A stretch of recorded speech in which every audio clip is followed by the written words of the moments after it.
I also wanted to share with you a little bit. I suppose that you know that there was a meeting of the bishops last week, of the Conference of Bishops. We had a meeting last week, and our June General Assembly. It was a good meeting. Active participation of the bishops, I can say that. And I think we did a lot of good things. We approved a number of, first of all, we had the approval of the consultation for the causes of beatification of a priest, the diocesan priest, Joseph Berbis Lafleur, and also Marinus Larue, who's a professed brother of the Order of St. Benedict. So that I hope that you can see the little bios of those two brothers that are a beautiful example of striving for holiness. Then we had a couple of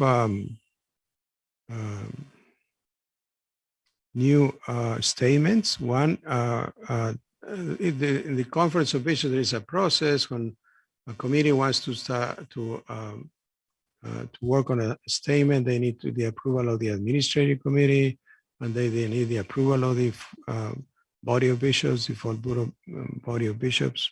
So we had the approval of a new statement on the comprehensive vision for the Native American and Alaska Native Ministry. So the Committee on Cultural Diversity is working on that specific statement. Then we also approved the drafting of a national pastoral framework for youth and young adults. That will be the United States response to the implementation of Christus Vivit. And also we approved national pastoral framework for marriage and family life ministry in the United States that is titled Call to the Joy of Love. So there are, as you can see, there are different documents and different programs that are approved by the body of bishops. And obviously the one that was especially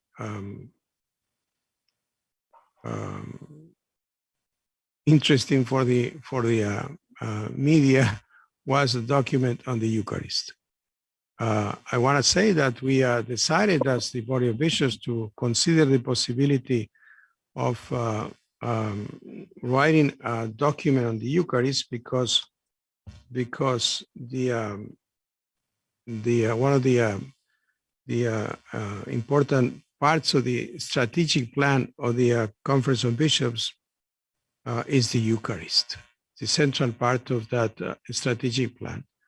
The strategic plan is entitled Created Anew by the Body and Blood of Christ, Source of our Healing and Hope. So you can see that the Eucharist is the central part of our ministry and of our life as Christians and as Catholics. So that's what we wanted to, the Committee on Doctrine, who is the one that writes documents related to those things, asked for permission to start the drafting of a document on the Eucharist.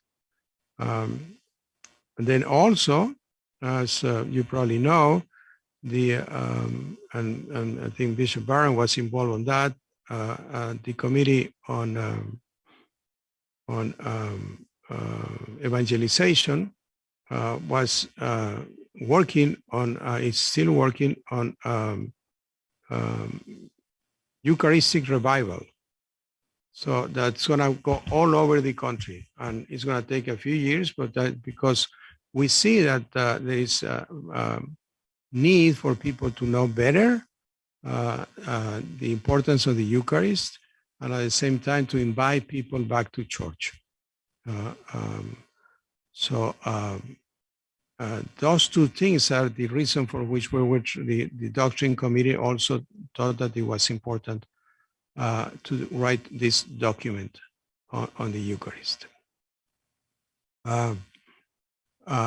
First of all, the document is not written yet. So there's no document. So that's the first and I think important thing. And then the Doctrine Committee presented a draft to the possibilities of what they wanted to write, and Obviously, it is, as you can, probably you have seen it because it's published everywhere, the centrality of the Eucharist as I'm talking about. Obviously, given the current situation in our country, we insisted in our presentation, myself, and also Bishop Kevin Rhodes, who is the chairman of the Committee on Doctrine, that the purpose of the document was as we're talking about. And then also we got a press conference and explained to the journalists that this document was on that. As I was trying to say, unfortunately, most of the secular media and also some of the Catholic media decided that this document is going to be about politicians and Holy Communion. That's not the objective of the document. The objective of the document, as I said before, is really help all of us to understand better and help our people to love and the Eucharist and actively participate in the celebration of Mass and the reception of Holy Communion. Then I think yesterday we sent to you a statement that I published yesterday, and also a little document on questions and answers about this specific situation. Obviously, people in your parishes may be confused about what is the purpose of the document and what we are trying to do, but I hope that this information will help you to address any questions that they have in your parishes. Bishop Bernard, you want to talk a little bit about the evangelization committee and the insistence, the idea of the Eucharistic revival. Yeah, thanks, Archbishop. That context is very important. I think the two things you mentioned that contextualize the statement, so it's not simply focused on who can and can't receive the Eucharist. It's a much wider focus. And when I was chair of the evangelization committee, we proposed this idea of a Eucharistic revival for the whole national church. And it was prompted in part by the famous Pew Forum study, a few years ago that said something like 70% of Catholics don't believe in the real presence. And we just took that as a starting point to say maybe we need to be better at evangelizing, catechizing, and honoring the Eucharist too. So what we proposed at the time was a kind of tripartite move. We looked at the Eucharist under the rubric of the good, the true, and the beautiful. So the true is all our teaching around the Eucharist. The good are the practical and ethical implications of the Eucharist. Think here of the liturgical movement idea of going from the Mass, to the streets and to the works of justice. And then under the rubric of the beautiful, the liturgy and all the devotions around the Eucharist. So the idea now, and I'd have to cede to my successor who's kind of laying it out in more detail, but that we do a 3-year process from the parish level, diocesan level, then finally a national level to bring all of this to bear and to bring our people, we hope, into a greater appreciation for the Eucharist, all of it culminating in a great national event. So we want a Eucharistic sort of Congress event at the end of this 3-year process. I think the current plan, and again, it's Bishop Drew Cousins, auxiliary up in St. Paul, that's running it now. But I think the plan is to bring it to that culminating point. We start the process about a year from now. So that's what we voted on, and the bishops, I think, were overwhelmingly supportive of this idea. And the famous document, I think, has to be put in the context of this much more general concern about the Eucharist. Thank you. So that was something I wanted to share with you, just to make sure that taking advantage of our meeting today, that you have the elements that you to help our people to understand the purpose of the document and the meeting of the bishops last week. Another thing that we talk about that is coming is, as you know, is the Synod of Bishops on Synodality. And Pope Francis wants that synod to start in the in every parish and in every diocese. I don't have too much information about it as right now, but as I'm getting the information, I'll obviously send it to you and see how we can make it something like that happen in the Archdiocese of Los Angeles. I just wanted to mention to you, because you probably hear rumors that that this is going to happen, but we don't have specifics of how it's going to happen. So we are waiting for the Holy See to send to the Conference of Bishops, and then the Conference of Bishops to all the dioceses, the bishops in the country, the specifics of how the Holy See is interested in hearing from us about this process of synodality. So those were the things that I wanted to share with you. I don't know if you have any questions or comments, or if my brother bishops would like to add something to about what is, not just, if you have questions, or not just about these documents, but also about what is happening in the in your parishes, or the reality that is you are living, going back to this new normal. Bishop Alex, you want to say something? Hello, can you hear me? Yes. Yes. Okay. Yes, and so I know that in our region at least, people or parishes are in different places with regard to the. We can hardly hear you. Can you turn up my volume? Yeah, it's full. It's full? And, okay. Yeah, it is full. Get closer to the mic. Yeah, let me see. Okay, how about that? That's better. Okay, all right. No, I was just saying that, of course, most of the parishes have reopened, but there are differences in the way that we are holding our worship services at this time. Still being mindful of the sensitivities of people with regard to, there's still the possibility of being infected, and so some of our parishes, and I'm sure this is happening all over, still have their services. They still have services outdoors, or masses outdoors, and so that people can have the ability to be a little more spaced out from each other. But by and large, the enthusiasm of the people for being able to be at mass, it's just absolutely encouraging and amazing. But personally, I really didn't think people would be as ready as they are to go back and be with other people. And my experience seeing the mass at the cathedral last Sunday, we had less people with masks than the people who went to the cathedral. What's going on there, Archbishop? Yeah, and among the sisters at the mass last Sunday at the cathedral, the only one that I saw without a mask was Sister Anne Carla. But anyway, but that's the and like I said, the energy and enthusiasm as far as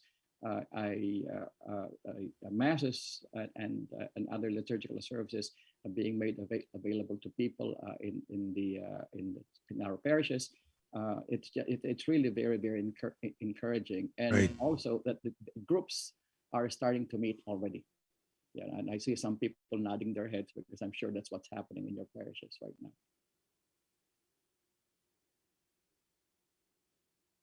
Thank you, Bishop Alex. Father Ray, you want to tell them how to? Brothers, just in case you have a question or a comment, please feel free to type that into the chat, or use the raise hand function to indicate that you have a question or a comment that you want to share with the rest of the group. John? Archbishop John Keys here. Yes. Can you hear me? Yes, I can. Okay. I believe it's not just the press or the parishioners that are confused about the pastoral and the Eucharist, but a lot of the priests, including myself. You maybe have the idea that it's a unifying document and healing and focusing on the real presence, but we hear from some of the other bishops different emphases, and particularly related to politicians and who can and cannot receive the Eucharist. I would hate to see this be divisive when the Eucharist is meant to be so unifying. And there's some genuine anxiety and fear about that coming out. I'm glad to hear that it's still in the draft stages, and I appreciate what you're saying about the unifying and healing aspect of it. I hope it's not used though as a reward and punishment and exclusion, et cetera, and judgment. And Okay. I know there's a lot of other priests, let alone people, who are concerned about that. Sure. Thank you for your comment. But as I said, the doctrine committee is the one drafting the document. So, and you can look at what is the essence of what there is a really good our Sunday visitor had an interview. I think we sent it to you with Bishop Kevin Rhodes, who is the chairman of the doctrine committee. And so I think it's clear that the doctrine committee has the intention only to talk about the importance of the, as I said before, the importance of the Eucharist in our Christian or Catholic life. Archbishop, that interview was sent out yesterday to the communications to the ADLA. So that's the intention of obviously the doctrine committee who is drafting the document, and that document is going to go to the administrative committee. And then even before that, we are going to ask for regional meetings in every single region of the United States. So the bishops are going to be able to talk about that, and they give their suggestions to the doctrine committee, and the doctrine committee will present the draft first to the administrative committee and then to the body of bishops. I think at the end, and also we are working closely with the Holy See, especially with the Congregation on Doctrine. So I think it is going to be a really good document. So don't worry about it. So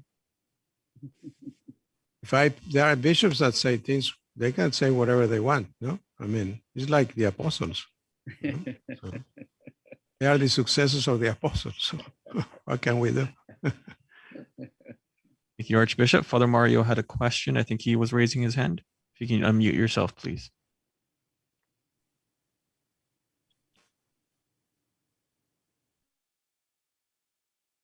Hi, Archbishop and brothers. My concern is at St. Thomas, we went back to the church this Sunday, and my concern is still with the virus. It's a lot of miscommunication with the media, with all of us. It makes it seem like the virus is over, and it's not over. It's just that we went from one extreme to the other extreme. You know, first they locked us down, now it's come back. So it's kind of, I'm very concerned because a lot of our people don't have the vaccine. So I'm not sure.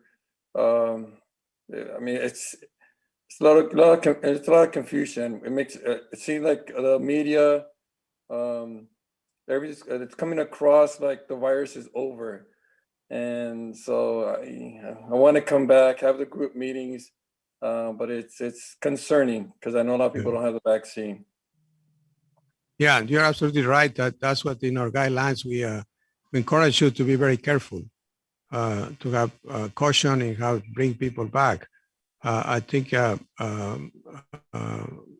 nothing wrong with using the mask, you know, in some of those meetings.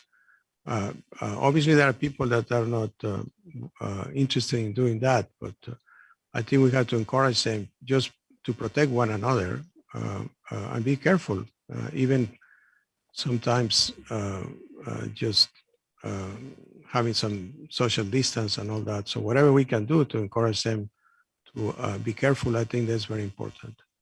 I don't know, Bishop Mark, you want to say something about that? I think that in most of the places I've been, they're still using masks and following social distancing. In fact, I have a confirmation in about 40 minutes in Compton, and I know how they're set up outside. They're wearing masks and they're social distance. So a lot of places are not as concerned about that, depending on the area that you're in. It might have more access to vaccinations, and maybe more children and all that. They're being more careful. So I would just encourage you to be careful where you are, depending on the needs and Um, some of what we're doing is kind of for optics, just to appease the fears of people, and yet even that it has value. So be careful. I think it's good. Thank you, Bishop Mark, and thank you, Mario, for your comment. Thank you. Father Juan Ochoa, I think, wanted to say something. Father Juan, if you can unmute yourself, please. Good afternoon, brothers. Just about that question, the only thing I would like to say that there's no reports of people being infected in our churches. It's in the whole archdiocese and also in whole California. About 3 months ago, all the directors of worship at the different dioceses of California, we had a meeting and this was brought up. And until now, there's no report of cases that people got infected by attending Mass. So I think this is something that for us to know and to recognize that it has been safe to attend Mass at our churches. And that is something that speaks a lot about by us following all the protocols. Thank you, Father Juan. And I just wanted to thank Father Juan because he's now helping us as director of the Office of Worship of the Archdiocese, as he continues to be, and now he's going to be the pastor of Christ the King Parish. So thank you for your service to the Archdiocese and to all of us. Thank you. Bishop Dave. Yeah, I lost my hands up emoji, so I was using the applause emoji. Sorry. I don't know what happened, but anyway, but the other thing that I want to say about this time too, and it's good that we have this gathering here, and we've had some maybe two gatherings during the last 15 months for the priests to be able to talk to each other. But just I think when you're going through a crisis, the adrenaline keeps you going for all that time when they're in the midst of the crisis. And certainly the priests have been trying to help all the people in this crisis here to have access to sacraments and to be served. But I just want to I think I've seen it already happening in the last few weeks. A few priests coming down ill and getting hit with other different sorts of problems, health-wise and emotional-wise. So I think it's time when we all have to, because all of you are caretakers in many ways, and just to be very cognizant of the fact that you're going to need to take a break and you're going to need to take a vacation, and we're going to need to kind of watch out for each other a bit and help each other a bit during this time. Because it's now that it's going to, the trauma is probably going to hit most of you who are the caretakers in the trenches. So it's a very kind of a fragile time, and be cognizant of that. Thank you, Bishop Dave. I think that's true, and it's very important that we support each other. So whatever we can do to strengthen priesthood fraternity, and it's very important in the deaneries, I mean, your parishes, in the deaneries, and in the regions, and in the whole archdiocese. So feel free to look for support and friendship and spiritual accompaniment in your ministry is extremely important. Anybody else?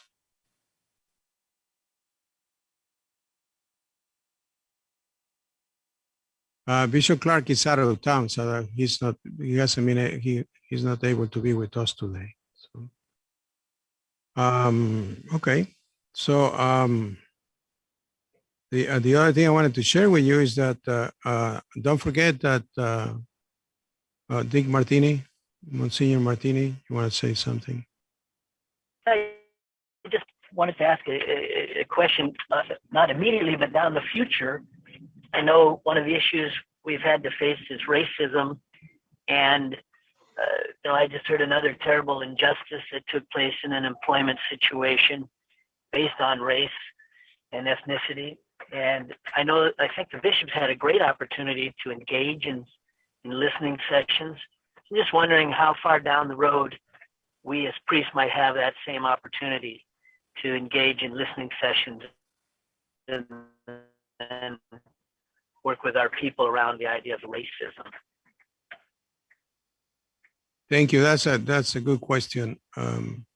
That's the California Catholic Conference. We started this process of this dialogue to address the issue of racism, and it is a committee that is working on that at the conference, and then Bishop Clark is part of that committee. The next step is that we have to do it in the archdiocese. So I asked Tim Dyer, Father Tim Dyer, to help us with Monsignor Tim Dyer, to help us with coordinating that effort. I don't know if Tim is with us, but I want to just thank you for accepting the invitation to help us to coordinate that together with Bishop Clark and the committee of the California Catholic Conference. So, Tim, thank you. And I don't know, you already talked to Bishop Clark, or I just talked to you a few days ago. So. Yes, I did, Archbishop, and we've begun to put together a list of people, and I've started to interview for possible candidates. Probably good for the priests to know that the decision at the national level, as I understand it, and for sure at the California level, was that the racism that is going to be focused on is Black and white. It's African-American racism, which is something that's challenging, because when you look at the numbers of priests in our archdiocese, so many are from other countries and really don't know the story of the African-American tragedy and the racism that's infected the Catholic Church through the centuries. And so it's something that I was frankly very touched that you would ask me to be involved in it. I'm a man of privilege. I'm a white male, and I'm going to have a lot to learn. But my role will be just to coordinate this committee and do everything I can to assist them in going to the priests first. That was your instruction, Archbishop. Mm-hmm. First, to bring to the priests some of the testimony of our African-American sisters and brothers who are faced not only in society, but even in our church with the effects of racism. So I think it's a challenge we all will do well to be involved in. I will take any suggestions, help, encouragement from any one of you, and I'm going to do everything I can to use my energies with this effort. So thank you. More as soon as we get a committee together. Yeah, thank you, Tim. I think I can share with you that several months ago we had a session that all the bishops of California we were there, and then we had some of our African-American bishops in the country to share with us their own experience of suffering from racism. So it was very emotional, and I'll say, and very illustrative and learning for all of us that this is real. I mean, it's something that we need to really address, because it has caused a lot of pain to so many people.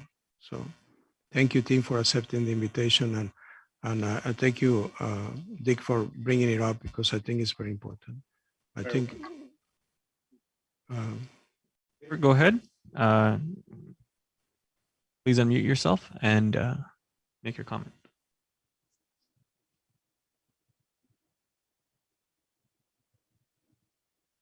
Peter? Yes, thank you. Forgive me if I'm bringing up something that I missed because I was at another meeting where I am. So this has to do with the second pandemic that is on our doorsteps, the second pandemic as a result of COVID-19. This has to do with mental health, behavioral health, and grief issues. This is part of as an outgrowth of the first pandemic. I've been in healthcare for 56 years, and I've worked a lot in grief recovery.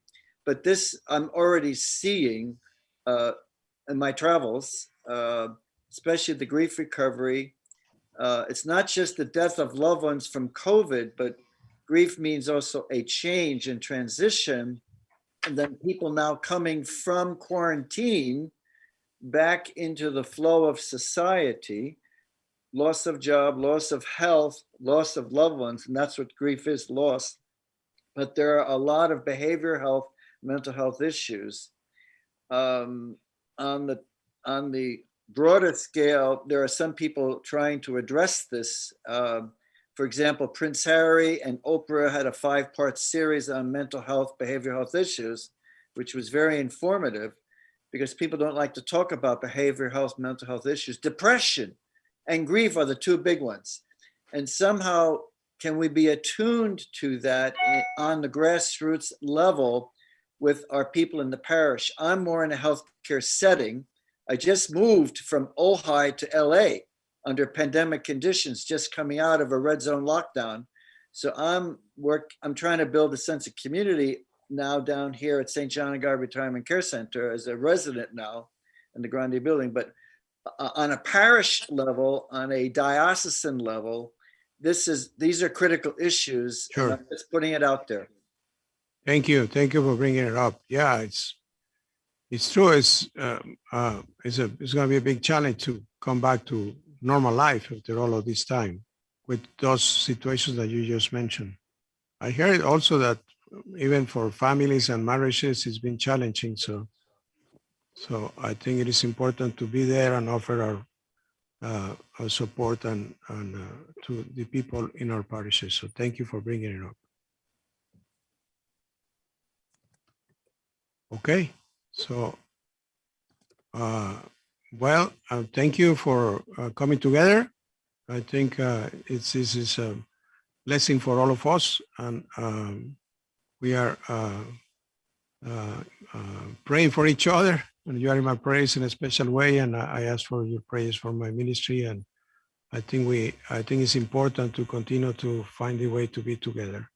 The next, for sure, our next meeting is going to be on for the Presbyteral Gathering on September 27th here at the Cathedral. Hopefully, I hope that can be in person. So it looks like it's going to be possible for. And if you think that these Zoom meetings are useful, we can still try to have it. So one meeting in August. I suppose that July is a challenging month. It's a time for some of you to go on vacation or rest. And that's important for all of us. I wanted to mention that too, that be sure that you take time to relax and to rest, because this is, as Peter was saying, it's a challenging time. So